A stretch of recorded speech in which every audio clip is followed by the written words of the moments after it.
কোটা আন্দোলনের আরও 4 সমন্বয়ক নিখোঁজ হয়েছেন। তারা হলেন আসিফ মাহমুদ, আব্দুল কাদের, রশিদুল ইসলাম রিফাত ও আবু বকর মজুমদার।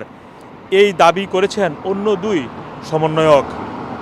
তাদেরকে ফিরিয়ে দেওয়া এবং 4 দফা দাবিতে সরকারকে 24 ঘন্টার আলটিমেটাম দিয়ে কর্মসূচি ঘোষণা করল বৈষম্য বিরোধী ছাত্র আন্দোলনের 2 সমন্বয়ক।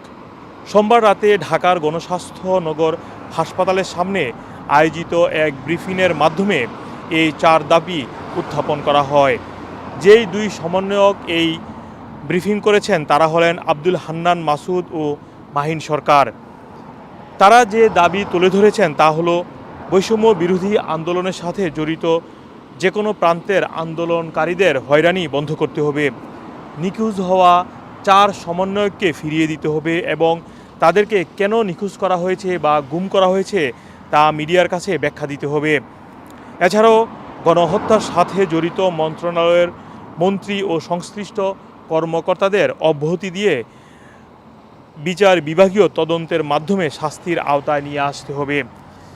এছাড়াও ছাত্রলীগের কেন্দ্রীয় সভাপতি, সাধারণ সম্পাদক সহ যারা ছাত্রদের উপর হামলা করেছে তাদেরকে অপসারণের আইন করার দাবি জানিয়েছেন।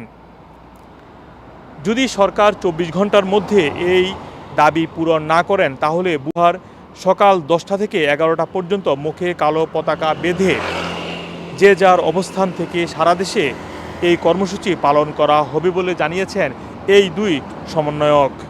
হাসপাতালে ভর্তি থাকার কারণে এই সংবাদ সম্মেলনে উপস্থিত থাকতে পারেননি অন্যতম সমন্বয়ক নাহিদ ইসলাম।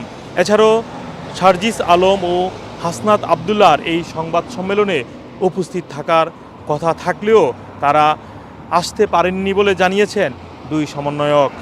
এছাড়াও বাংলাদেশের প্রধানমন্ত্রী শেখ হাসিনা আজ দুপুরে দেশের শীর্ষস্থানীয় ব্যবসায়ীদের সাথে বৈঠক করেছেন। প্রধানমন্ত্রীর কার্যালয়ে সেই বৈঠক অনুষ্ঠিত হয়। সেখানে প্রধানমন্ত্রী বলেছেন দেশের পরিস্থিতি উন্নয়নের জন্য তিনি কঠোর হস্তে দমন করবেন। এছাড়াও অনেকটাই নিয়ন্ত্রণে এসেছে বলেও দাবি করেন প্রধানমন্ত্রী। ব্যবসায়ীরা প্রধানমন্ত্রীর কাছে দেশের কলকারখানা খুলে দেওয়া এবং দেশের ইন্টারনেট ব্যবস্থা চালু করার দাবি জানান। তবে প্রধানমন্ত্রী বলেছেন কারখানা খুলে দেওয়া যেতে পারে, তবে পরিস্থিতি ভয়াবহ হলে সেটির দায়ভার তাদেরকে নিতে হবে। এছাড়াও জুনায়েদ আহমেদ পলক বাংলাদেশের তথ্য প্রতিমন্ত্রী বলেছেন আজকে রাতে হয়তো বাংলাদেশে ইন্টারনেট ব্যবস্থা চালু হতে পারে। কোটার আন্দোলন নিয়ে যে দাবি চলছে বা যে আন্দোলন চলছে সেটির রায় দিয়েছে রবিবার supreme court.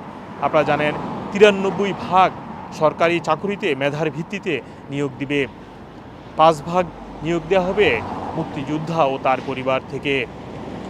Mohammad Abdul Hannan, today news, যুক্তরাজ্য।